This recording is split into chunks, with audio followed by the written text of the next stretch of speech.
4 seasons were in harmony with one each other. And then something the Winter Nation attacked. Good lord. Seriously, it is about 30 degrees in the middle of March, and I am expecting a snow warning this coming week.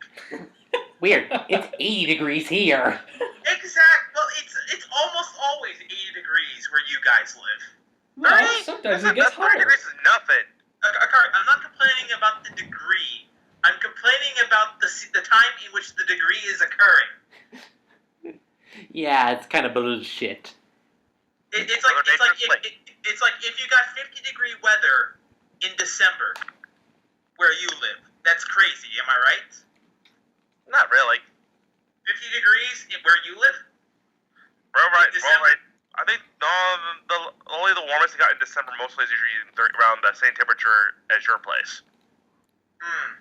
Well, it's a bit harder, I guess, just because I'm not too familiar, but the point is, it's fucking weird. You wanna know what else is fucking weird? What? This podcast! Welcome to the Legend Hunters, everybody! About damn time. Welcome to the Legend Hunters podcast, where shenanigans are king. And king are the shenanigans that we shall be facing today. I thought this was a democracy.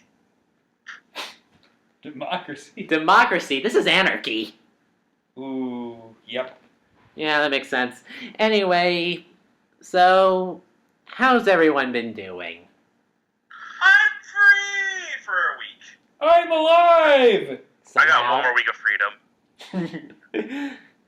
So, Leo, why don't you talk about your week first? My week has not been too spectacular. Speak up a little bit, man. My week has not been too spectacular. I've just been busy with stuff. I have got some time in to play all 3 Dark Souls games recently. All 3?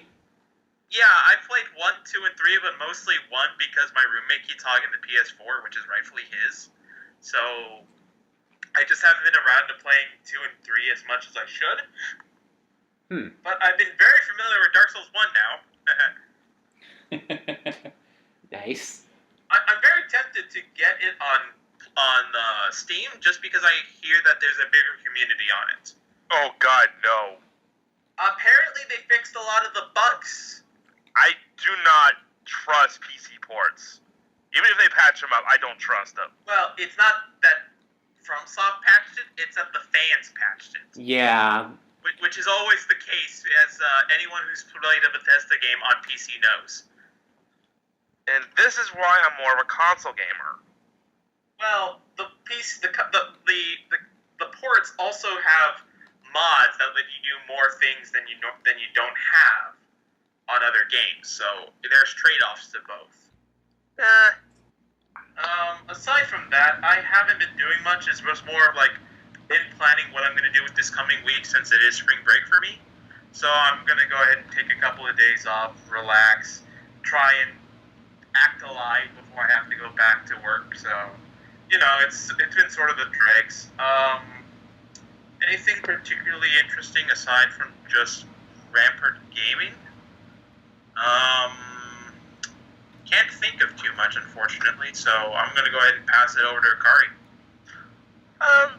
My week's been actually not bad. It's just that I have 2 weeks off from work, paid vacation, because of the fact that I want to get away from all the malarkey and bullshit from my job. So that's important. That's very important. I'm more worried about my mental well-being than my physical well-being. My mental well-being is about, I'm about to kill somebody if they're being stupid again. Yeah, you definitely need to go ahead and draw the line somewhere. Oh yeah, so other than that, I've been doing pretty good. I've been doing more gaming. I've been playing a lot of new stuff. Trying to catch some of the new releases that have been going around recently. First things first, I know if Boozy were here, she'd be joining me with this thing, but honestly, we've been both addicted to Sony's Horizon Zero Dawn. For those out there who don't know, it's basically an open world game where you play as a cave woman in a post-apocalyptic setting where you fight dinosaurs. I was going to say, Akari, I think you need to rephrase that. It's not post-apocalyptic, it's post-post-apocalyptic. It's either way. Because the world has become back. Not just like in the Fallout sense of we're talking no, completely completely redone. We are back to the thriving portion of civilization. And yet we have robotic dinosaurs. Well, And it's animals. post-apocalypse. It's not like we went completely back to the future. Yeah, Eh, it's kind of depends weird. on it, but other than that, I think it's probably one of the best looking games on the PS4. I mean, if you have a PS4 Pro or a 4K TV, this game just looks absolutely freaking gorgeous. I mean, a lot of that you can craft your own weapons, you can reprogram certain robots to either become your steed or your allies.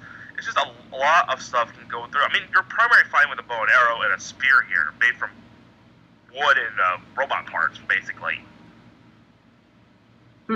Alright then. Yeah, I have seen my roommate play it quite a bit, which is why I haven't been able to play DS2 as much. And I will say that it does look interesting, though I think one of my main gripes with it as to why I wouldn't pick it up is generally just because this is a really bad thing, but who made Horizon Zero Dawn? Is it Ubisoft? No. Who made Horizon?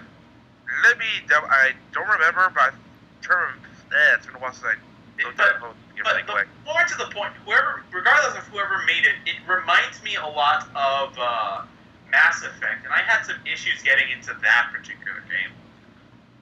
It was made by Guerrilla Games, best known for doing the Killzone series. Okay. I've never played the Killzone games. My brother says he likes them.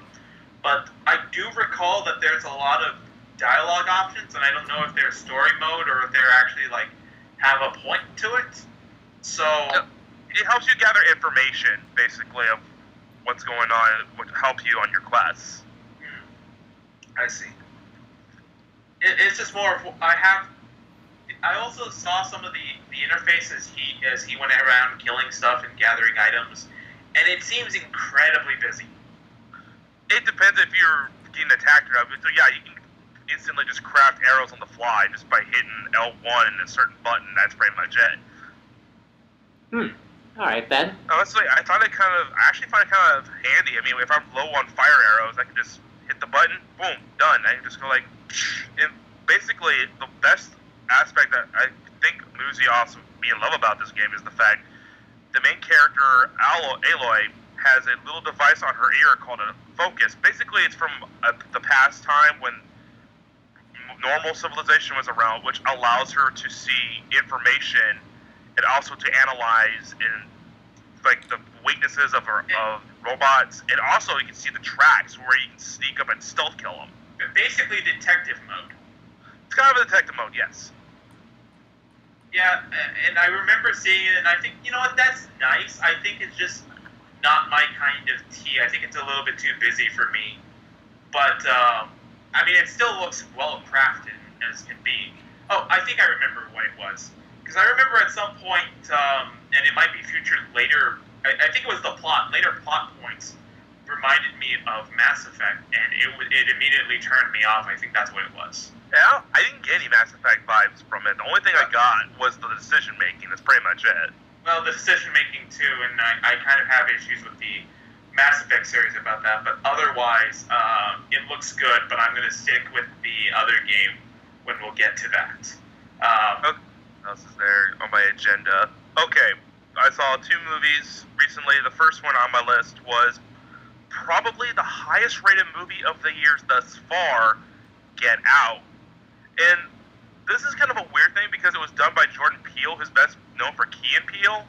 Out of all the people who would come out with the horror, he's the second to last person. I say second to last because, as you know, Pagliacci is about a sad clown. So, I'm not entirely unsurprised, I'm not entirely unsurprised, but that makes a lot of sense that a comedian would have insight into the horrors of the inner circle. But the thing that I think that shocked a lot of people when this movie came out was that for the longest while it had a 100% perfect score on Rotten Tomatoes. And I'm like, a horror movie with that rating? I haven't seen something like that since probably Jaws. Weird. I don't think even And Jaws got as high. It's very effective. I plan on seeing it sometime this week myself. I will say I'll give a little short synopsis without spoilers. Pretty much the plot is about the black man and his girlfriend. They're going to visit her parents for the weekend, and you know it's perfectly normal that all of a sudden some of the people in his fellow people of his ethnicity are acting kind of strange and everything, and it gets really psychological. And I would say is this has more twists than all of the M. Night Shyamalan movies combined, but yet they're completely unexpected and will throw you off. I was going to say, the term you're looking for is Stepfordian Akari. Really? It sort of describes like a 1950s sort of vibe. Like whenever people say, let's go back to the good old days, and they mean the 1950s typically, like that's sort of what they mean by that. That's kind of creepy. And that's the appeal of it. That's the appeal of this. Oh my god, the biggest twist, I'm not going to give away, but when they reveal what the motive of what's going on, it is completely bonkers. It's something that I did not see coming. I mean, there was a couple places I did kind of predict what's going to happen, but other than that, the main twist I did not see coming whatsoever. So I would definitely say this is probably the most original horror movie I have probably seen in the longest time. And it's like everything you forgot about, you knew about horror movies, when you watch this, just forget it. Just throw it out the window and just think of this as something like a new genre of its own, basically. Huh. I would definitely recommend this for I think Zero. I think you would like this because you like psychological, right? Yeah, the thing is, I've seen the previews for it, and it just made me uncomfortable to look at. Well, that is the point of horror. Unfortunately, Not in a good way.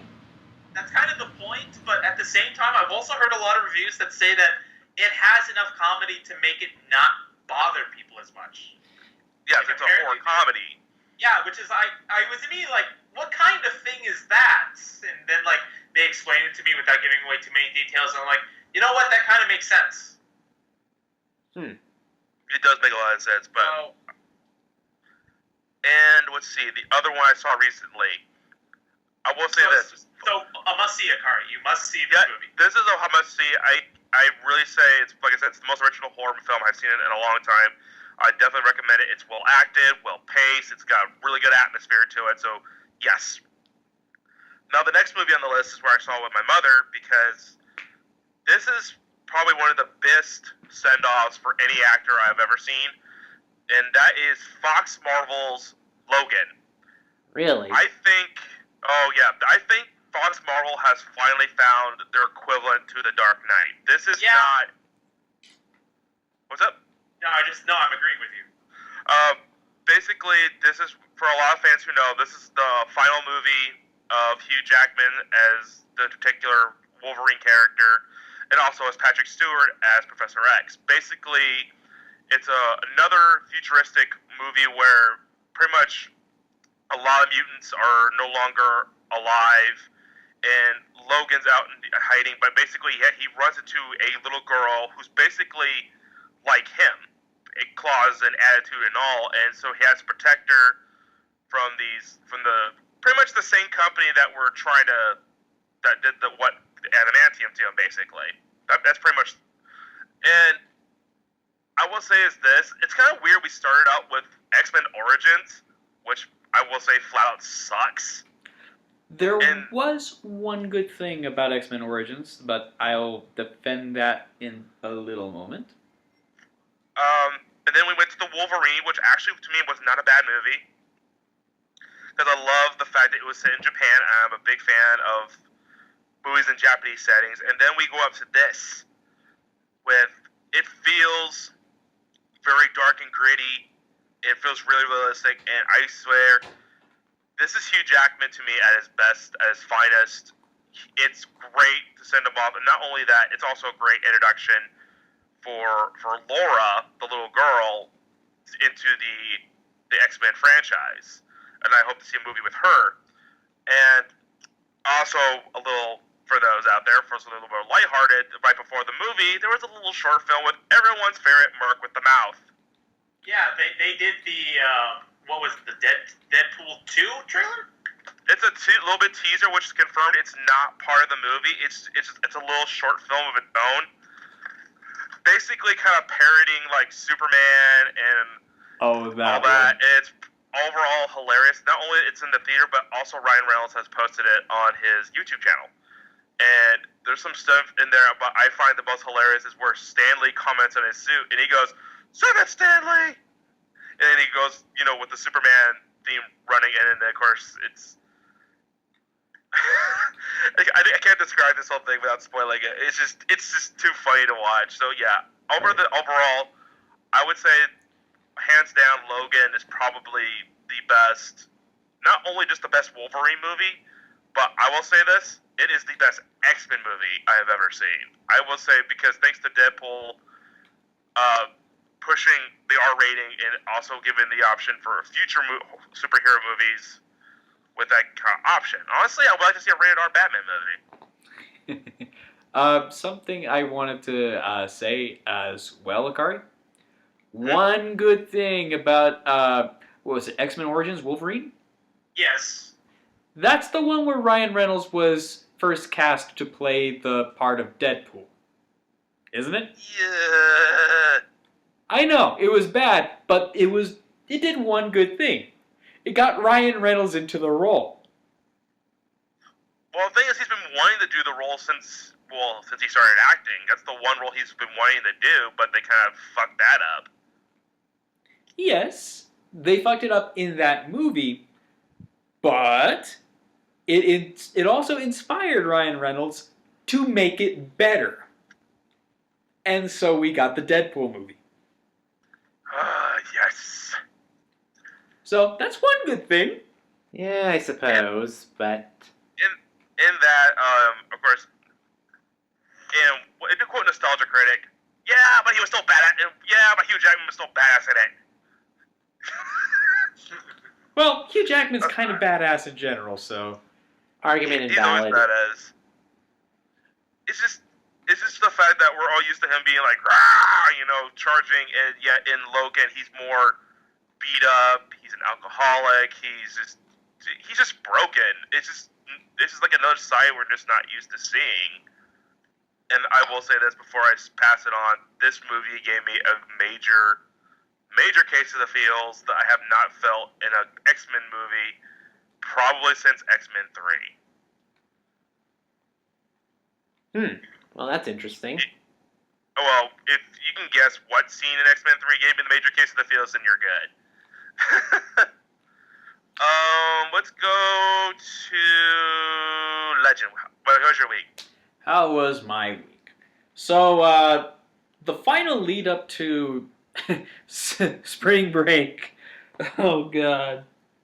It felt like, I'm just going to get this out of the way really, really quick. It felt like every single professor was trying to get as much work in as possible Yeesh. Yes. before the break. Oh, I knew I was forgetting something. So I meant to tell you what happened to me right before yesterday, my last class before spring break, was that I had a class at 2 o'clock in the afternoon because the professor does not like to have class in the mornings. All right. So I'm stuck going to school at 2 o'clock just for this one class. And what ends up happening is about a third of the way through the class, this hour and a half class, there's a power outage across the entire university. Oh, no. But the professor decides, fuck it, we're still saying, we have lights, we're going to still do the lecture anyway. So it was a bear of a butt that I had to still stick around when we shouldn't have been here to begin with. And there were, of course, like a third of the class was missing because they said, we'll take our absence and just apologize for it later. Yeah, I knew I was forgetting something. But, Wow. yeah, okay, so go ahead to Legend. Sorry, I didn't. Okay, back to Legend. On my end, again, the final lead up to finally escaping and getting some time off was a tumultuous round of tests and presentations, as well as exercises in the field, aka being a writing center consultant and getting my hands dirty, essentially. So let me ask you, how is that to be on the receiving end and looking at all the freshmen and sophomores' papers and trying to make them better? It's what I do. Is it fun or is it bullshit? I can have fun, and you know that I've had fun. I've helped you with some of your papers. Yeah, that's very true. I'm not ashamed to admit that I adore bad grammar. I love it. And not just to make fun of it, but just how awesome it can be sometimes. Like, you can change there's some funky stuff that happens in our language that's just, it's fascinating to look at and to hear it. And to help others. You mean like how I before E except after C is bullshit? There's that. But there's also stuff, there's little things, like little things. You pick up on tendencies, habits, and personalities inside the writing of whoever you are reviewing or helping out. And one of your jobs as a writer consultant is to help a writer develop their own voice. So I feel like I'm helping other people to discover why writing is cool. You know? Well, that's interesting. So there is that done. If you want to know what video game I've been playing, I'm just going to say it's one. With the Return to Drang Lake event going on, I have been basically dedicating most of my game time to just having fun in Dark Souls 2, and it's kind of given me a few revelations. Oh, really now? Maybe I've said this before, maybe I'll say it again. I like Dark Souls 2 better than Dark Souls 3. Weird. I know. Most people hate Dark Souls 2. Well, they hate it on Dark Souls 2. Lot. They really hated on Dark Souls 2, but there were some things that Dark Souls 2 got really, really right that they got really, really wrong in Dark Souls 3. Care to explain them? Well, for one, meaningful offensive stats besides just strength and dex. As well as a reason to focus on one over the other instead of making everything a fucking quality build. Yeah, because you really can't do anything in Dark Souls 3 without having to make it quality. Well, even you Spellcat could, but then you will die. People will go up to you and you will die. You will go up against bosses early on and you will die. And it also gave me some insight into something that I didn't really realize about Dark Souls 3 and why I hate it so much. Dark Souls 3 is Bloodborne light. Yeah, it is. Think about it. Think of the speed of the chugging of the Estus. That's exactly the same as a blood vial.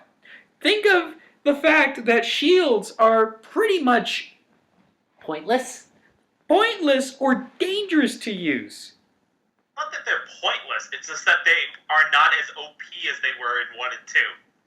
I wouldn't say that they were OP in 1 and 2. I'd say they were more OP in Dark Souls 3.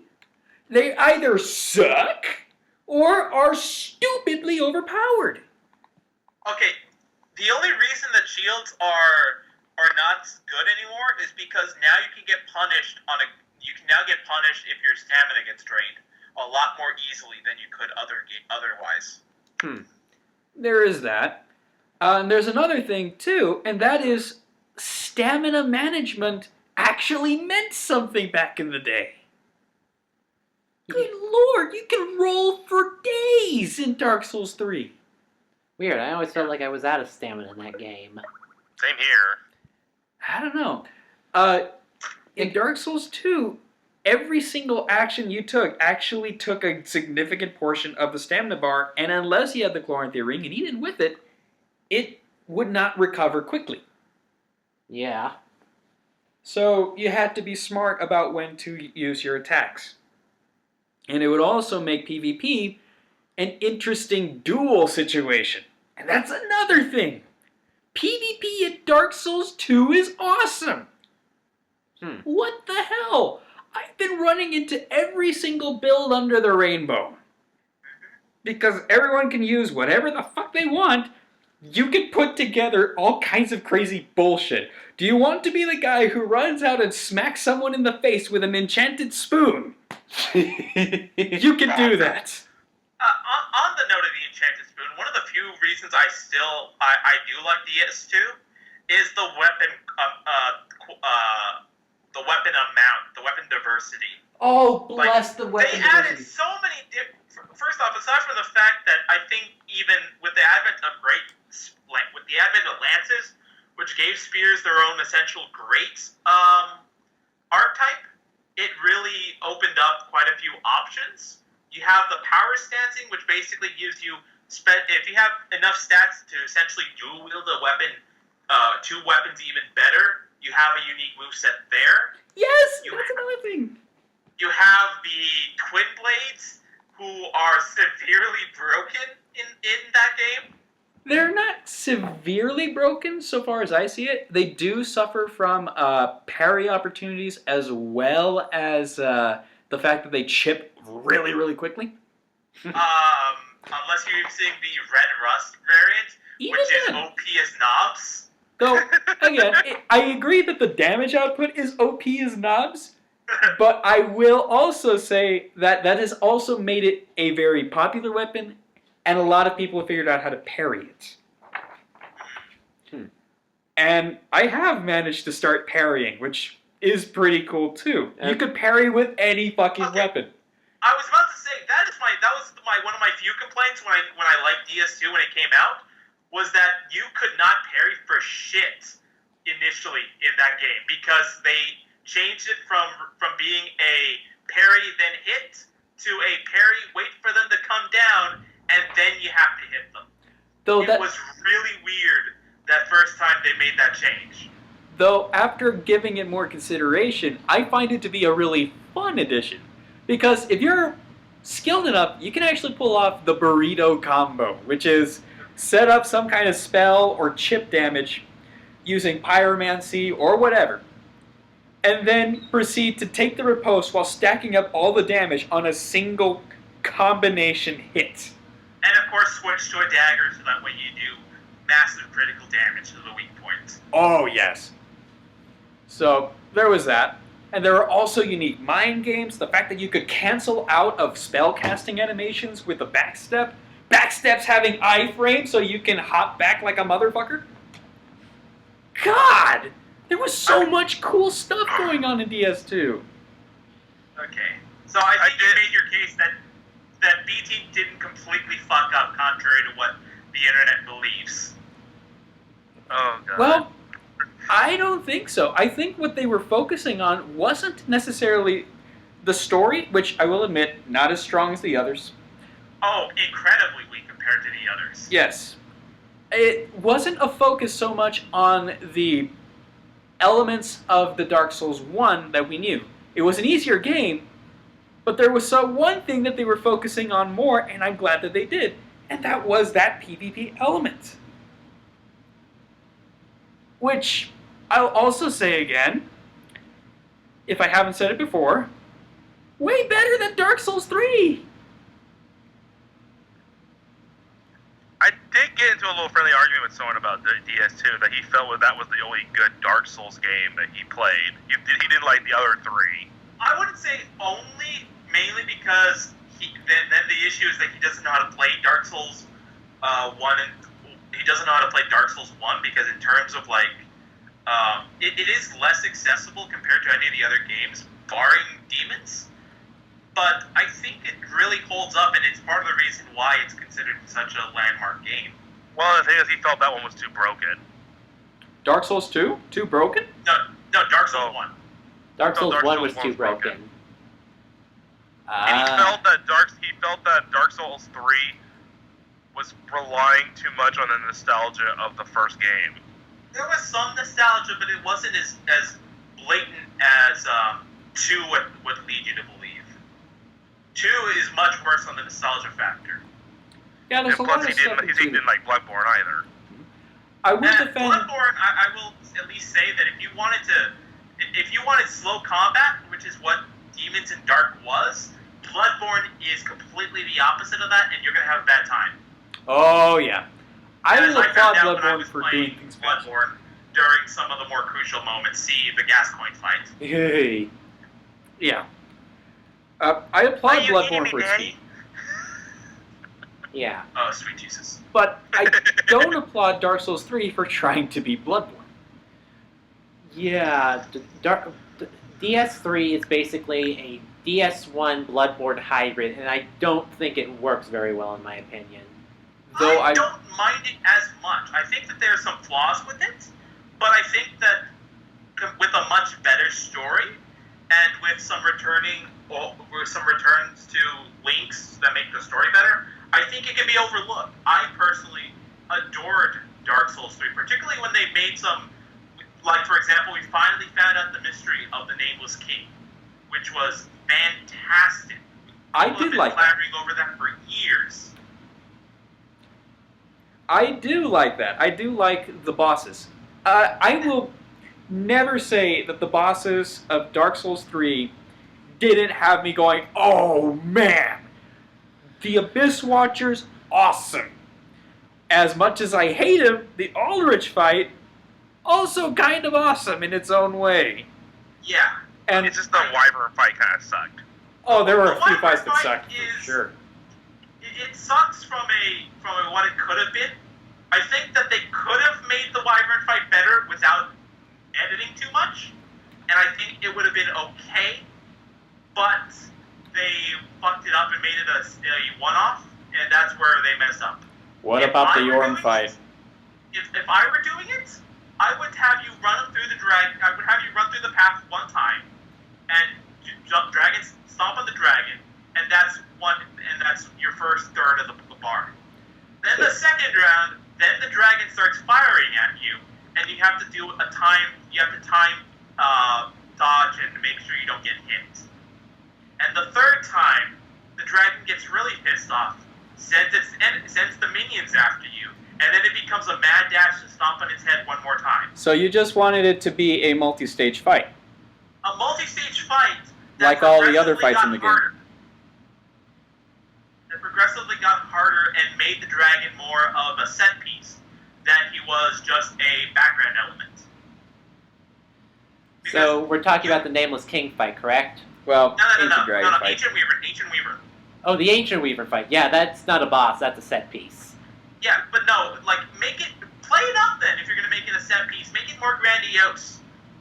I felt that that just one and done was the wrong way to do it. Imagine if instead of having the Ancient Weaver fight, you had the Red Drake, but instead of the Red Drake just standing where it's always been and is breathing fire at you, it actively chases you through the arena. And that at the end of this arena is a trap that lets you pull off a one-shot. Or a three-shot. So, basically the Dragon God fight from Demon Souls. Yes, but don't make it so that way it just is 2 shots and then one up and smack its face. Make it more like a Zelda fight in a sense. I guess that's what I'm getting at, is I want it to be more... If you're going to do a puzzle boss, copy Zelda. Okay, I've got a question for you since we're on this topic, and I keep mentioning it, though I don't think it's been noticed. What about the Yorm fight? Okay, the Yorm fight was... You still have to, 1, grab the Storm Slayer, 2, equip it, and then 3, actually know how to pull it off right, because I did not know how to pull off the Storm Kill when I first got that weapon. Neither did I. And once I did, the fight was easy. That being said, I would write this off as also another set piece because Sigmire. The Sigmar thing as well. I mean, Sigurd is one of my absolute favorite Dark Souls characters, period. He easily trumps Sigmar, the Onion Bro. For days! He's slightly less incompetent. What do you mean slightly? This guy kicks more ass than you do sometimes. Yeah, although it's kind of an interesting parallel. Before, Sigurd would be cautious and, well, actually, he'd try to avoid conflict altogether. But Siegward That is true. would always help you in the fight. Okay, you're talking about Siegmeyer from Dark Souls 1 or Siegward from Dark Souls 3? I'm talking about both. In Dark Souls 1, Siegmeyer was a coward. He did not want to fight unless he absolutely had to. Siegward wants to fight, but he thinks about it cautiously. Kind of an interesting parallel. I would say it's an interesting contrast. Though they are both onion bros, they will. And I've always said this before: nothing will make you cry like cutting an onion. Oh man. Well, here's the Yeah. thing. You have the option to fight Yorm without the Stormcaller. I have The Storm fought him King. without the Stormcaller. It is bullshit. Exactly. So either you adjust the fight and make him just another boss, or you give him the option, and then Trumpsoft can only say, "Well, you chose to take the easy way." Yeah. Still, though, when you narrow it down to press button to win and take out all the nuances to figuring out the boss, making it a test of strength and skill and experience. Well, again, they gave you the option, and you chose to take the easy way out. You don't That's have not a Trumpsoft's choice. fault. If you, well, you. That FromSoft essentially gave you the option to go easy or go hard, and you're complaining that the easy way is too easy and the hard way is too hard. Yes. Do you see what I'm yes, I getting at? am. Because it is either too ridiculously easy that it takes away all the meaning of the fight, or so hard that it makes the effort an utter waste of time and just plain leaves a bad taste in your mouth. So you're saying it should have been rebalanced better. Yes. Yes, I am. Okay. All right. That's fair. All right. Anything else? Because we completely got derailed talking about Dark Souls 3. Yeah, it's Two. supposed to be my turn now. Hello. Hi there. How's everyone? Well, we're all good. How about you? Yeah, I'm okay, I guess. You want to talk about what's been going on, or? I'll just quickly say this. Me and Sammy broke up mutually. There's no bitterness between us. We just the spark's been lost. So there's that. Moving away from that, my week has been nothing but Zelda Breath of the Wild. You've Which is been what playing it as we I was speak. hoping we get to. Yeah. I've been playing it nonstop, like 12 to 18 hours a day playing this thing every day. I've gotten like 4 hours of sleep each night. And here I am going, hey, Zero, want to play Dark Souls 2? I mean, we can finally do co-op now. And Breath of the Wild came out, and I'm like, nope, gotta beat this game. Screw Dragon Lake, I've got to go back to Hyrule. Yeah. Have Are fun, you actually Legend. Hyrule, or is it some other region that's supposed to be Hyrule in the future? No, it is Hyrule. Yeah, it's straight up Hyrule. Straight up Hyrule. Straight up Hyrule, at least 2 times bigger than Skyrim, maybe 3 times. Yeah, holy fuck. And gorgeous on every count. And definitely dripping with personality, and good God, what's the rating on this game? I think it's almost a perfect score. No, I'm talking about the ESRB rating. Let me pull it out. I think it's teen rated. A teen-rated It's Zelda. We haven't had one E10. of those since Twilight, haven't we? No, it's an E10 game. Twilight Princess was rated T for teens. This thing is considered rated E10 and up. Well, I will say that Nintendo has gotten smarmier with their jokes, because I know at least at one point there's a desperate old quiver lady who really wants a piece of Link's bow. Don't even get me started on the Great Fairies.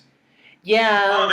Sir showed me the Great Fairies already, and I am impressed. Well, here's the I'm thing. happily With the upgrade pass. There's 4 and they do different levels. On the first level, they blow magic fairy dust on you. The second time, she puts a kiss on her finger and puts it on you. The third time, the third level up rank, she full on mouth to mouth with Link. And leaves him breathless. I have no idea what rank 4 is, but I'm about to find out. Oh, God. From what I've heard, apparently they go all the way with him. Nintendo, you have gotten so much. You have gotten good, Nintendo. You have gotten good. By the way, Okay. I just want to say that when you said the word impressed, I did not hear that. I freaking Freudian that little phrase in my head, and I heard impressed. Oh, I'm willing to bet the next thing is going to be Link gets stuck in their cleavage. He's already done that in Hyrule Warriors. You might have a gutter. Excuse me, Link just Frenched a giant woman who's thick as all fuck. Thick with 3 C's for the record. Yes. And we're not talking about her cup size. And then there's that one scene where Zelda's bent over looking at some shrubbery, and Link is standing right behind her in the way that, yes, that's how I'm implying it. Yeah, actually, it's a flashback, and what she's doing is she's grabbing a frog in the grass, and she's showing it to Link, saying, "This will help boost stamina. Go on, eat it!" She literally shoves a frog in Link's face, telling him to eat it. Well, that's one way to get Link to eat something. By the way, apparently the Zelda in this game is a real nerd. Oh, I think Nintendo finally hit their core fan base. After enough complaints about Zelda being the way she is, I think they finally hit it right this time. Yeah, this is actually a decently good Zelda. I think the Zelda from I Skyward think Sword the only complaint about Skyward Sword Zelda was that she was a bit too cheerful, if that's possible. Though she did have her sassy moments, which made me warm up to her. Involved pushing Link off the cliff. Yeah, that was fun. Or standing up to Groose. Oh yeah, absolutely. Yeah, she did have personality. This one, however, she's a scholar. She's fearful and wary of her destiny. Well, Ooh. now, which is kind of cool because I think for most of the games, with the exception of what is the one where you're on the ships a lot when you're on Wind Waker? Wind Waker. Hourglass? No. The one before that, same universe, but the Wind one before Waker. that. Oh, Wind Waker. Wind Waker. Wind Waker, yeah. Wind Waker was the only one where Zelda was like, I want no part of this Destiny bullshit. Yeah, but then Basically. she's forced to accept her destiny, and she's stuck in the underwater world for the rest of the game. That was Right, which bullshit. is sad, but still. Yeah, I like Tetra. She was good. But anyway, just that scene and the caption "Press A to grab your destiny." There are too many memes with this fucking game. There was no press A to grab your destiny. No. But someone photoshopped that in from another game. Oh So- yeah, like the press F to pay respects or something. Yes, but press A to grab destiny with the aforementioned ass shot of Princess Zelda. And yes, that's all I need to say. So yeah, there's all sorts of things to do in this game. There are 120 shrines. Have Which is fun finding basically them all. dungeons that have puzzles in them. Yeah, they're either puzzles, which some of them are actually really cool, or they're tests of strength against mini guardians. I will also say that Although I saw that Legend. There is a Legend of Zelda equivalent to the Obsidian Guardian now, and boy howdy is he tough. Okay, Obsidian Guardian? Okay, in Skyrim when you reach level 80, Oh, you mean the Ebony Warrior? the Ebony Warrior. Sorry, that's what I meant to say. Obsidian Guardian? There's a Breath of Wild equivalent to the Ebony Warrior, and it is badass as hell. are we talking about the Lionels? I'm talking about the White Lionel. No. There's an even stronger one called the Silver Lionel. Oh, the Silver Lionel. My apologies. Yeah, and I actually know where it is.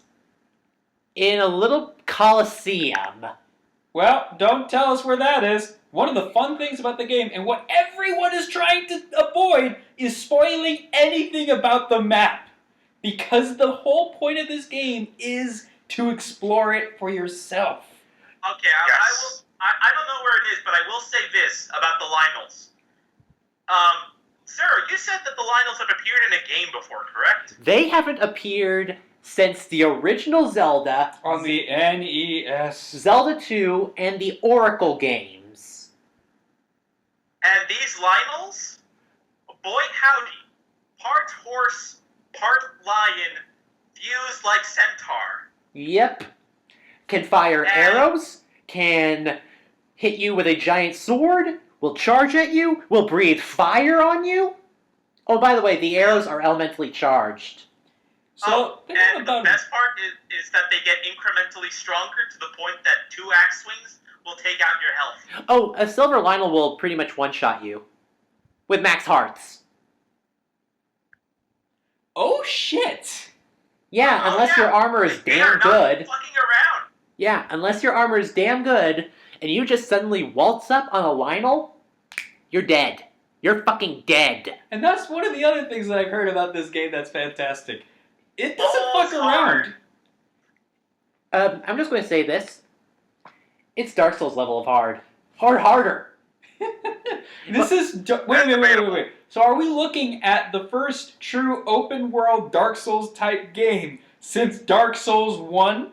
Pretty much, yeah. I would say it's even more open world than Dark Souls 1 because of the fact that you can literally go anywhere. Anywhere and anyhow. Because once you activate a shrine, it actually serves as a teleport point.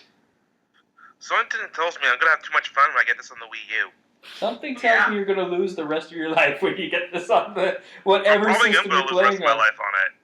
Yeah. This game is going to ruin your life. Or... That's never ruined enough. By the way, it's probably not the best plot of any Zelda game in a long time. Like, my favorite plot from a Zelda game had to have been Twilight Princess.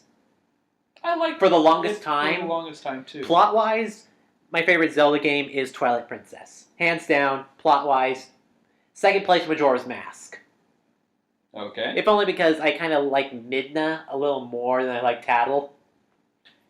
Tattle, I would defend saying she's actually a huge step up from Navi, even though she serves the exact same purpose. Yeah, She does have her own little quirks. end uses. Yeah, but basically, I would say Twilight Princess and Majora's Mask are almost tied pretty much, with Twilight Princess just eking out a little higher. And then there's this game. Then there's this game. I think this just bumped Twilight Princess up higher. It knocked Twilight Princess down a notch, so this is now number 1, plot-wise. Well, don't spoil it. Single damn thing about it. I need to get this game. Same here. They do everything right from minor and major dialogue options Mhm. to one of the things being that if you decide to do a naked run through this game, and by the way, it's not completely naked, you're wearing shorts, but still it's naked enough. Like, if you decide to do a naked run, oh boy, it's going to be fun, because everyone will comment about it. Yeah, people react to it. Like, is he streaking? Pretty much. Well, And yeah, actually, I've but- actually but seen you this. know- Let me go ahead and say this That- one thing, Leo. If you're about to jump off this one bridge somewhere to like paraglide down, this one guy will stop you and say, "Hey, don't! You have so much to live for." He actually tries to talk Link I know, down from I've seen jumping. that picture and it's hilarious. I've seen that moment and it's awesome. And if you actually feed like some meat to some dogs that you see around, they will actually guide you to a treasure chest that's hidden in the dirt. Oh, that's awesome. Mm-hmm. That is amazing. So, as much as we were deriding the Switch for only opening with this game, this is a damn good game to open with. I think once I get this game, I'm not going to need to play other games for a while. Probably Well, not. good, because I have no plans to play Dark Souls 3 anytime soon for a Let's Play. Fair enough. If Pokemon Stars turns out to be a thing, oh boy, am I looking forward to it now. Yeah, because they probably do a graphical upgrade of all the characters' sprites. And for once, we'll get like an actual console-based original game. And Nintendo, I know you're hearing us, so I want to go ahead and reiterate. Please do something about the main character's facial animations during plot moments. Because his I vacant cannot stare. stand looking dopey as fuck when I'm standing in front of Cthulhu. Yeah, it's just like smiling like or like, does this look like the face of mercy? Like when you have that 3-off moment where it's you, Gladion, and Hao taking on UBO1, Crazy Lady, and Guzma, and it channels its camera pans over the Hao's face looking nervous, Gladion's face looking determined, and then your character giving the face of I could give no fucks. Yeah. I'm in Hawaii. So like, Wait, this isn't let's do Hawaii. something about Oh, cool. that, can we? I especially like the one where Gladio, Hao, and the main character are staring down what's his name?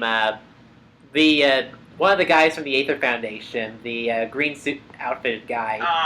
What's his name? Pava or Fava? Faba. Yeah, Faba. Yeah, Fabo, yeah. Gladio is looking angry. Hao is just smiling as all can be, and I'm just giving the vacant stare of death. See, Hao kind of makes sense, and at least Hao changes face. You keep the same one throughout the entire adventure. I actually saw a joke comic where Hao was always waving hi to the main character, and they were always in different outfits, and the professor was looking at like, how can you tell it's them? And he's like, they always have the same face. Oh god. He's not wrong. He's not wrong. He's not He's fucking not. wrong. Alrighty then. So I guess with that out of the way, because I've done nothing else but this. No, Understandably so. That was understandably, if I could, I would probably be playing that too, but I don't have a Switch. I got lucky. By the way, so- apparently Spectre Knight is actually on the Switch right now. Damn it! One more reason to get a Switch. But you Yeah. haven't played that yet, have you? Oh, me? No, I'm talking to Zero. I've played Plague Knight. We've beaten Plague Knight. We did a Let's Play of Plague Knight. I'm sorry. I thought you meant the Spectre Knight. Spectre Knight. That's what I meant to say. Spectre Knight is on the Switch. Yeah, you haven't played that yet, have you? No, I haven't because I didn't have the money to buy it. Okay, so I know Muzi said she got it, so we'll have to wait till the next podcast to hear about any details about Spectre Knight and his playthrough, because we won't get it until the end of the month, correct? Correct. Actually, we get in We April. won't get it till April. There you go. So we're not going to get it for at least another 2 podcasts, the rest of us. So Ye- Muzi will have to wait till the next one. Yep. All right, let's go ahead and get into the news for the weeks. All right. First off, a very WTF moment from Bolivia, of all places, sending a formal complaint to France in regards to the country's portrayal in Ghost Recon Wildlands. Really? Mm-hmm. So, Ghost Recon Wildlands is the latest iteration of the Ghost Recon franchise. You play a special Black Ops unit sent to take out a drug cartel in Bolivia. But the And problem maybe- is, if I may. Go ahead, Legend. Yeah. But the problem is, unfortunately, it seems the game is portraying Bolivia as a narco state, holding sway over the government and its people. So, someone took offense to that. Gee, I'm not surprised there. Well, not just someone. The Bolivian government is upset with their portrayal of their country and filed a formal complaint to France because Ubisoft Europe, I assume, or Ubisoft France. That's where they are. So they filed a formal complaint with the French government saying, "Hey, we don't like what you're saying about us. Stop it." Yeah, I could kind of Oh, understand God. that. But what the heck are they going to do over a week? Well, first off, I don't know what kind of options they have. Just because it's essentially a government telling a private company what to do. In And another they don't country. They don't like doing that, so it might just be more of just they want to cover their asses and say as a public record, "Hey, we're not like that game portrays." Yeah. You either want to do that, or things are going to get ugly. Yeah, but certainly it does sound odd that not a person, but a country is complaining about a video game in a way that does not involve violence for once. It's kind of weird when you think about it. Exactly. Exactly. So definitely WTF moment. Well, then again, we're in the age of when people overreact even to the littlest thing possible. well, Yeah, I'd rather not get into that. Speaking of littlest things possible. You know what? I will take that. We'll run with it. Bravo. So, well, who wants to tackle this one? why don't I go? Let's let Zero take a group at this one. Oh, fuck off. Okay. So, the game known as Conan Exiles. Basically about the Conan the Barbarian nonsense. Universe. Conan Barbarian universe, basically. Yes. Pretty much. It's a pre-alpha build, pretty much. Or if it's not, it looks glitchy and crappy as fuck. And basically, you could choose either a female or male character, and you could change their body to look however you want. The interesting thing was the endowments thing, where you could either make your female character have knockers the size of cantaloupes, Or have a dick that would make any oak tree blush. Or rival Ron Jeremy. oh, Endowed like a stallion. That option is getting patched out for the Xbox One Alpha, and you're right, Zero. It is an alpha. It hasn't officially come out yet. yeah. When they release beta details or they're releasing it to the Xbox One, they're removing endowments as a character creator option. I'm not surprised. Oh, dear. It's kind of interesting how we're advancing the technology in all of the ways you can get away with blood, sweat, and tears.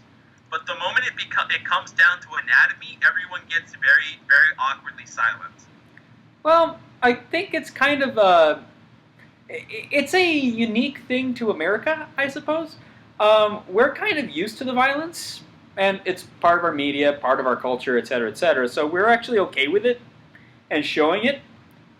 But we kind of have a thing against sexuality, and that's got a lot of its roots in the Puritan aspects. I know for a fact that the worst crime that you could commit back in the day was adultery. Pretty I much. thought adultery or sodomy. It was probably sodomy. Both. I think In probably the that's Puritan what- colonies, if you and a lady got it on and you weren't married, you would both be executed. But So- anyway, getting back to this point, it's kind of interesting because the last game that I remember having this sort of option, there's two that come to mind. The first is Saints Row 4, Of course. Naturally. and the other one is Soul Calibur. Soul Calibur. Really? Yeah, they had a character creator option, and it didn't do anything for guys because there wasn't really an option for it. But for girls, you could make their chests bigger, the actual torso bigger, which consequently enhanced their chest sizes as well. Of course. God. So But then again, it's Soul Calibur in terms of its lewdness is about 2 steps down from Dead or Alive. Like, it only has to make a couple of minor character edits, and it would be an M-rated game. Why am I not surprised? Why am I not surprised? I kind of wish they would leave in the ding-a-ling announcement, though. Surprisingly. Like, I think aside from, again, Saints Row, this is which even then that game has it behind a pixel wall. It's one of the few games where male genitalia get any attention equivalent to female breasts. Yeah, and it's one thing. I know that people have always been complaining, like, well, the feminists are getting really, really pissed off about the fact that, but I'd say that this shows a more leanings towards dudes don't get the same treatment. I would say. Yeah, they It's don't. a horrible Even then, double standard. I mean, still, you can go ahead and alter it however you want, and I think that's more. It's an equal opportunity, not necessarily equal application. I guess. I mean, besides, it's Conan the Barbarian. What do you expect when for that kind of a game? Pretty much. Yeah, you're not wrong there.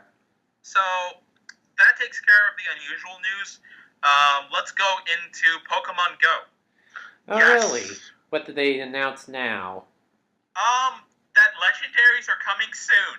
Really? About goddamn time when people stopped giving a shit for the most part. Well, I think the problem was how they were going to implement it because, it's kind of difficult that you have only 5 Pokemon and you have to figure out how you're going to give them to people. So apparently, they are working on ways to implement the 3 legendary birds and Mew and Mewtwo into the game. Alrighty. But don't start walking right away. They're not going to be appearing at least until the tail end of the year. Really? Yeah. And even though someone already caught an Articuno very early on, despite it being an accident, That was a fucking glitch. it was a glitch. Niantic is stating that they are going to make this moment feel incredibly special. So at least they're hinting that they want to take the struggle of catching the Pokemon in the games and apply it to real life. Oh, The thing is what I God. read is the fact you only can catch the birds if you have that mascot for that Yeah, team. that is the other thing, is that effectively now the ramifications of choosing your team come into light. Whatever team you choose, that's the legendary bird you get. And honestly, I Wow. feel like I picked the right team because Zapdos is my favorite of the legendary birds. I picked Articuno. I got Moltres. You got the I think weak me and- bird legend. I'm waiting for the day that they buff ice types. Now that being said, they did emphasize now we will allow trading, so that way you can at least have them on your own Pokedex. Yes. So that there is a workaround. So just hope that you don't get dicked by your friends when you're trading Pokemon. But the thing is, with trading, it's not going to be worldwide. Yeah, trading is still going to be local. So if you don't have a lot of people around you, you're still boned. Actually, I don't really care about that because of the fact that I can trade with Bootsy and Yami, who've done much better than I can. I mean, for the Pete's sake, the only thing that's pissing me off about this whole game is I can't get a fucking Sandshrew. Yeah. Unless you the hatch it other from an thing- egg. Yeah. The other thing that they promised was, we are working on giving you guys a story. That I actually love. That's the thing I'm waiting for because I want to know the conflict or the friendship or whatever between the three team leaders. So we're actually getting story now. That's what they're working on. Although I don't think people are going to be incredibly impressed, at least given by what we've seen from fan comics and downright lore being created, not just around the 3 main teams, but also making it a 4th admin for who would be Team Rocket in this universe. Oh my gosh. Team Rocket is a joinable faction? No. Like someone, for their in-canon universe of this, someone made a series of comics, and they made an in-canon universe of the Pokemon Go's Team Rocket. Hmm. And so basically, there's 4 teams in that universe, and people have liked that idea and have been rolling with it. And that 4th character isn't as much of a dick in some iterations. Like, it's in some points they're like full on, I am going to make Giovanni look like a putz compared to me. To other days being like, oh look, the 4 of us are at a black tie gala and we're just yucking it up. That's So weird. it depends on the artist and the kind of thing that they're doing. But the point is that the fan canon is so well established at this point, Niantic is going to have to really do something good in order to not disappoint people. Oh man. So we will have to see how that goes down. Yeah. Speaking of stories, Looks like an old story is being retold for this generation, for the 20th anniversary of the franchise. Oh What is god. Curry? What is the opening for the Beauty and the Beast song? What is the opening lyric in the Beauty and the Beast song? For a tale as old as time. For a tale as old as time. And Yeah. that's immediately what came into my head when I heard the premise for this next movie. Pokemon I Choose You basically is a feature-length film about a retelling of how Ash met Pikachu. Oh, how cute. I still don't give a fuck about Ash. Well, this was when he was not as Stupid. Yes. This is when we could give him leeway for being the putz that he is. yes. Like I could forgive him because he was new. So yeah, I'd love to go back to that time. So we're gonna go. So they're going ahead and doing that. It's going to be released in the summer for the 20th installment. And so it's going to be very interesting to see how they retread that old tale. Oh yeah, because basically the fact from I talked with a lot of fans that the Kanto series is basically still the most popular season of them all. And for good reason. Ash dies at one point in it. This is actually canon. Are we talking about the Mewtwo movie? No, I'm No, talking he's not about talking about the Ghost. Mewtwo movie. Oh yeah, the whole. Yeah, Ghost Ash got sequence. freaking killed Yeah, that's in right. Lavender Yeah, Tower. the one with Gengar, Ghastly, and Haunter. Yeah, I remember He's that. actually dead. And he got to hunt Ash. He got to That hunt was Brock and dark. Misty. It was weird. I loved it. And not to mention, the season gave us probably the creepiest gym leader portrayal ever. Oh yeah, Sabrina. Oh my god. Scarring people until Whitney comes around. No, Hey. I know. I'm scared of more of Sabrina than I am probably other gym because of the way they did her. And I love the fact with this, out of every gym leader in the first season, they actually gave her a backstory. Yeah, I mean, to be fair, they had to come up with something else because they could not use the original Japanese backstory for her. So there's that. Which was what exactly? Her, Koga, and Blaine are all ex-Team Rocket admins. Oh I do yeah, remember. that's in the Pokemon Adventures. But that's arguably the closest thing they've had to canon, and even then, the games imply that relation is true. Oh my gosh. Remember, Blaine is still an ex-researcher. True. Koga's ninja background is still probably representative from that. Yeah, And then you have- espionage and And then, at least at the time, Sabrina was just an incredibly tough trainer, which you could imply being that she was the grunt breaker. yeah, especially with her whip, she probably was either the general of all the grunts. Which they had to kind of redesign out when they made Fire Red and Leaf Green. Yeah. Oof. Animal cruelty is not fun. No, it's not. Yeah, she but was either the person who was in charge of training the grunts, or she was in charge of torture. Wait, Probably no. Interrogation, Zero. Yeah, interrogation is what I meant. And actually, psychic powers would work with that too. Exactly. Why the fuck would But, you need torture? But Pleasure, pain, stimulation. But if you read her dialogue, the last thing she wants is to fight or anything of the Oh, sort. But that's not fighting. That's not fighting if you're interrogating someone like that. And I also think the idea of Sabrina being some kind of deranged dominatrix is cliche.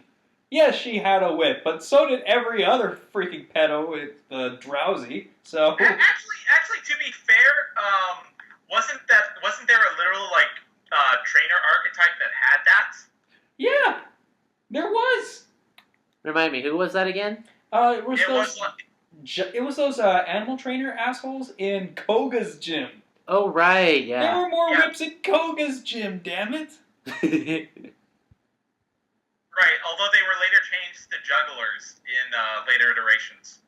Juggler. Yeah, jugglers rather than wet carrying people who could possibly piss off PETA. Although that being said, even in Generation 4, they still have the fire breathers.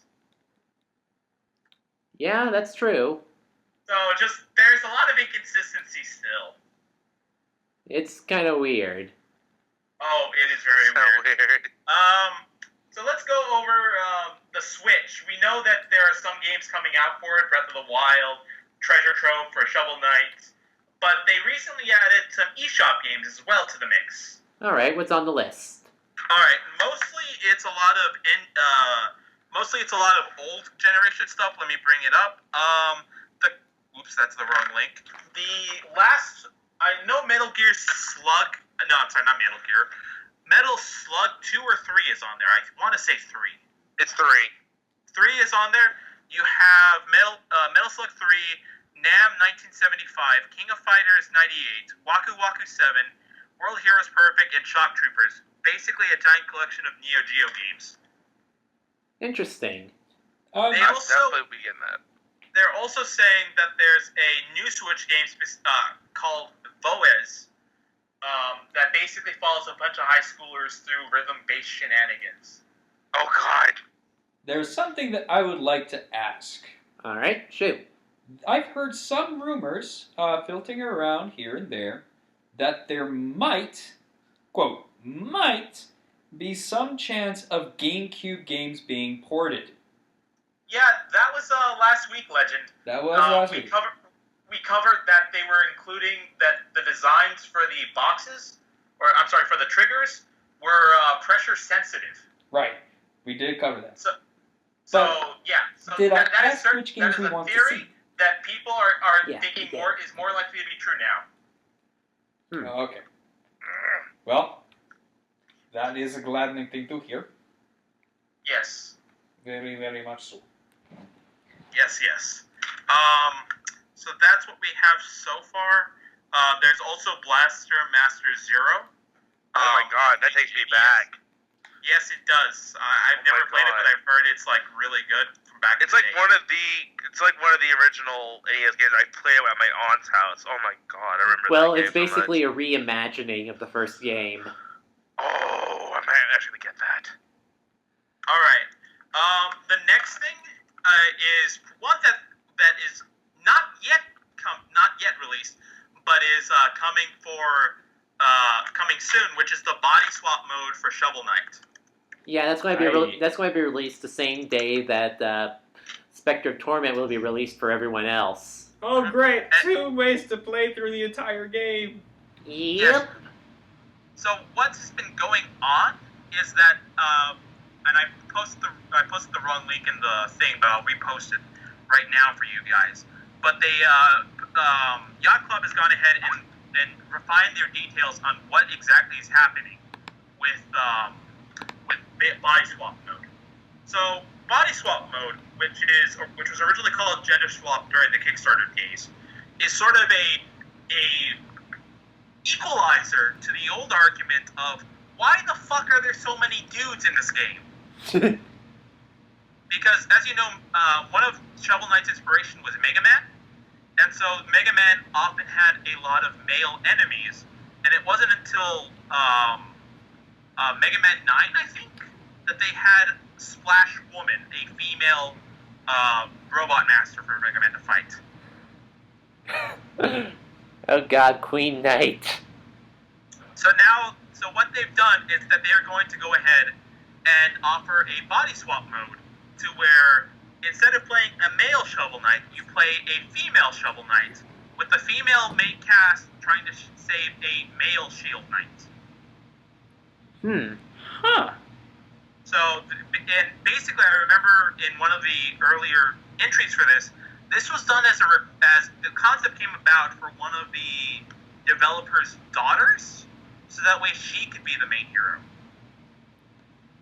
And I have to say, they are really making the redesigns look charming.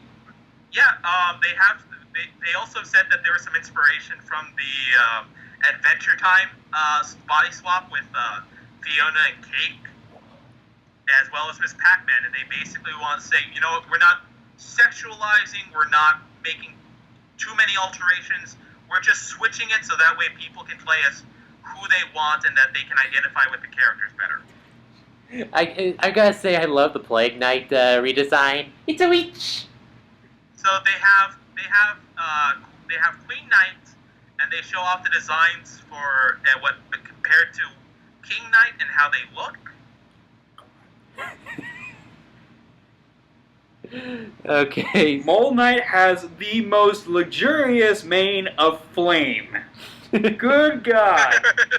Oh my god, I didn't think Propeller Knight could get any more flamboyant. Good God, she's gonna be a riot. I forgot to mention this: the Enchantress. Now it becomes the Enchantor. And He basically looks like Maleficent's divorced husband. AKA Ganondorf. Yeah. They He also actually looks like joke Ganondorf. about it on the homepage. By the way, Polar Knight. Why do I get the feeling her name is Hilda? Guys, let's try and get on the same page because I'm trying to catch up with you guys and we're getting miscontracted. Sorry. So let me answer Legend's comment. Yes, Mole Knight looks absolutely fantastic. Easily my favorite redesign of the bunch. Really? Yes. Okay, now we can get to Polar Knight. Well, I've said Plague Knight looks like a witch, and I love it. Yeah, no complaints there. She is a witch out of Halloween. Yeah, and then Okay, Polar Polar Knight. Knight now. My god, I swear her name would be Hilda. Yeah, the Viking influence is very strong. I'd love it if she actually did like an operatic sonic boom.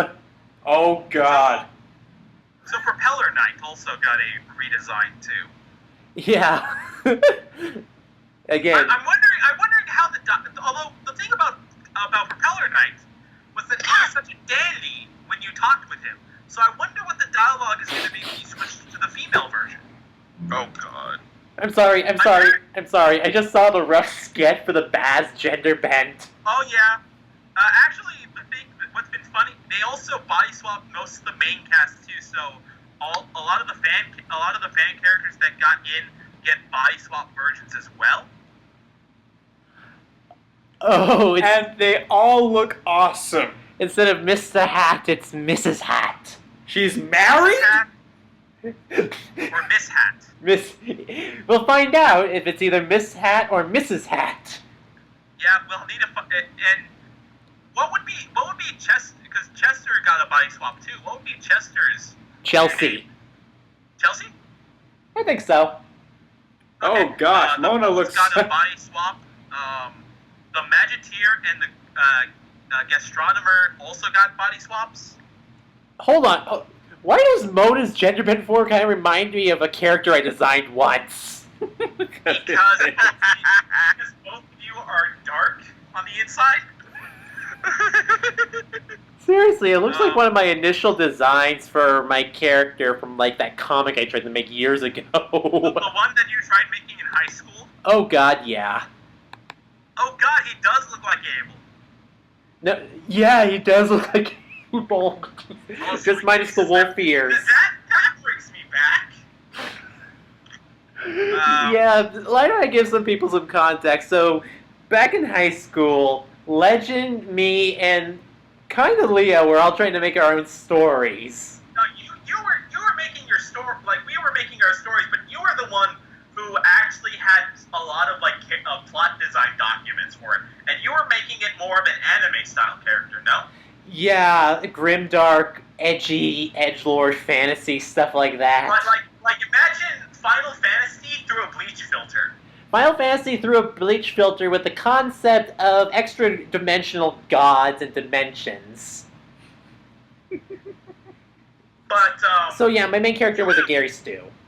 yes, but I mean everyone starts off with that. Oh yes, we did. Isn't that right, Maria the Miss?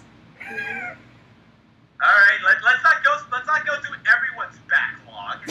I'm just going to say, picture Legend as a polar bear, and you've got his story. Whoa! Let's not take that out of context. Yeah, God. let's not. Okay, let's move on. Okay. But basically, those are the designs they have now. Of course, they've left off a couple of other knights. most notably, Spectre Knight isn't on this list. Hmm. So it makes me wonder what they're doing with him. Or her. Yes, Well, it is. her, obviously, but him, either way, in terms of the body swap. And a couple of other knights have been left up, but we'll see what happens when it's released around the same time as the rest of the Spectre Knight game for everyone else. Yeah. I swear, every time you use any kind of est sound, it goes Freudian. I don't know if it's like just the fact that we're talking about gender bed stuff, or because I don't know. It's the best. I mean, the best. I don't know if it's the best time to. God damn it! I was talking about lemon zest there, but whatever you think. I heard it again. What the hell? Lemon sex? No! No! Moving right along. This is a major investment we're making in our technology here, guys. Okay. How about we talk about wrestling? Wait. God damn it! Are you doing this on purpose or not? No! Fire Pro Wrestling Game Series coming to PS4 and Windows PC. Okay, so the reason this is so awesome is because the Fire Pro Wrestling games are considered among the best in the wrestling simulator series. It's basically the Final Fantasy of wrestling games. Well, damn. Okay, in the good way, I hope. In the good way, these are well designed, well executed, usually very accurate games. They're also over the top because they include such match types as steel cage, barbed wire, landmines, and no holds barred. Jesus Ooh. Christ. Landmines? Yes, you basically throw your opponent out of the ring, and if they land on a landmine, it's game over. Ooh. Thank God they don't do that in WWE. Well, there's a reason for that, but that's not the important thing here.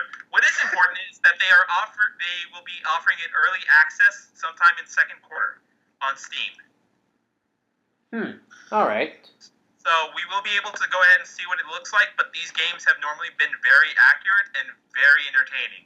So I look forward to see what comes out of it. Alrighty. All right. Next thing on the list, we have Steven Universe of all franchises making a console RPG. Well, that'll be interesting. Mm-hmm. Oh, go ahead. So basically, the idea here is that they released the developer released a game called Attack the Light, which was a mobile game for iPhones and whatnot. That was incredibly well received, even by non-fans of the franchise. And so Grumpy Face Studios decided to go ahead and got a green light from the creator, Rebecca Sugar, to make an original story for Save the Light, which is a sequel to this mobile game. Well then. So And from the appearance of it, it's going to be a mix of traditional turn-based RPG with some action elements, which can only mean one thing. Yet another game is ripping off Superstar Saga, and Nintendo doesn't want to do a goddamn thing about it. well, I'd say more games need to do what Superstar Saga did, introducing a skill element to the RPG element. I would be interested, but Tumblr kind of ruined Steven Universe for me. Certainly the fan base is one of the More detractors toxic. when it comes to the Steven Universe franchise. Yeah. The fan base is pretty goddamn toxic. Name a fan base that isn't goddamn toxic. No, but let me put it this way, Legend. It's not toxic in the fan baseness. It's toxic because it involves politics, usually of the liberal variety. Politics, social justice warriors. That malarkey. So that level of toxic. That level of intoxication, yes. Yeah, we're talking about nuclear waste levels of toxic. Not like League of Legends. No, League of Legends is a little bit lower. That's another can of worms. I don't touch MMORPGs. Neither do I. Anyway, we have a new franchise coming out for Switch, which is going to be very interesting for both me and Legend. Aye. It's called Wargroove. Oh yeah, it's basically what was that game? It's Advance Wars meets Fire Emblem. Yep. Uh-oh. It's, Okay, it's so- done by Chucklefish, the same people that made Stardew Valley. Oh, no.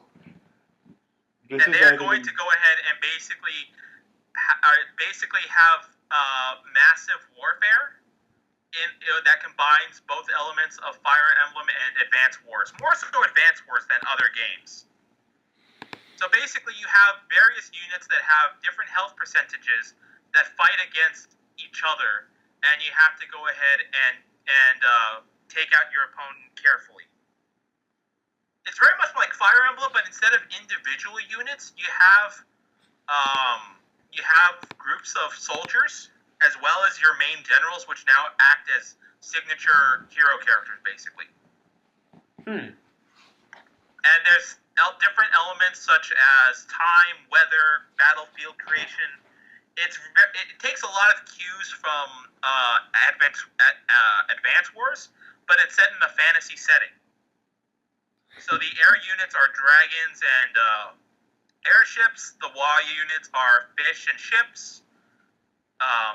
There's all sorts of shenanigans going on there. All right.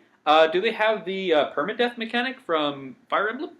Or No, your units are expendable. Oh. But the deal about it is that your generals are also units. Huh. So this is where the Fire Emblem steps in. Is that your generals in Advance Wars? Your generals would only have the ability to give you temporary buffs if you after so many rounds of fighting. Like there was one guy who could go ahead and heal up all of his units for free. There was another guy who would buff who would make the cost of producing heavy machines less. And there was a third person who could basically buff the weakest enemy class to very good levels. But now those characters are units in-game in the Wargroove franchise. I see. So they're incredibly powerful units, but I'm assuming if you die, that's an automatic game over. But the hero character, I'm assuming, is very well powerful, so that way you can also step into the fray if necessary. This is more of a... That's what I'm saying. This is more of a... It has some elements of Fire Emblem, but it's more Advance Wars. I see. Well, that'll be So, interesting. It definitely looks like to be a lot more interesting, aside from a campaign mode. They got 12 playable commanders who will give their own buffs and have their own units. There's going to be 4-player local and online co-op and a map editor. Okay. What do you think about this, Legend? You've been pretty quiet. Well, I think everything that I'm listening to and everything that I'm looking at right now looks fantastic. But you're looking at the any play. Don't spoil it, Zero! Oh my gosh. Why do so many good games have to be coming out at the same time? Your wallet is crying, isn't it? My wallet and my heart and soul. Stop torturing the poor man. I'll torture him however I like. Okay. Bonk. Alright. You're going to get the bunking very soon. Meh. Alright. The last thing on our roster for this evening is the live-action Diamond is Unbreakable getting a movie release. I'm showing. watched this. Yeah, I'm showing Legend the trailer right now. It's done by Holy Takeshi, who crap. has made the Phoenix Wright movie as well. Wait a minute, Takeshi? Yeah. Oh God. Is it the same Yeah. Takeshi that I'm thinking of? Yes. Yes. No, I'm not talking about the Phoenix Wright stuff. I'm talking about Takeshi behind the Takeshi's Challenge. Yes.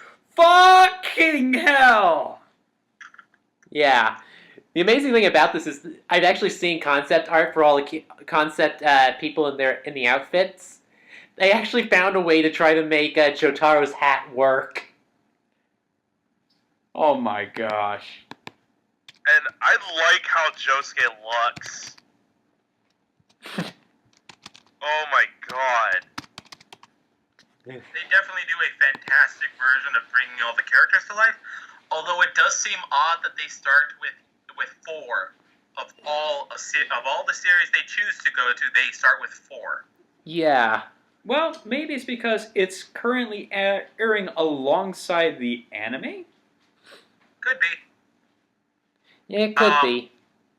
The other reason I've heard is that because it takes place entirely within Japan, they don't have to spend too much money on location. Yeah, that's true.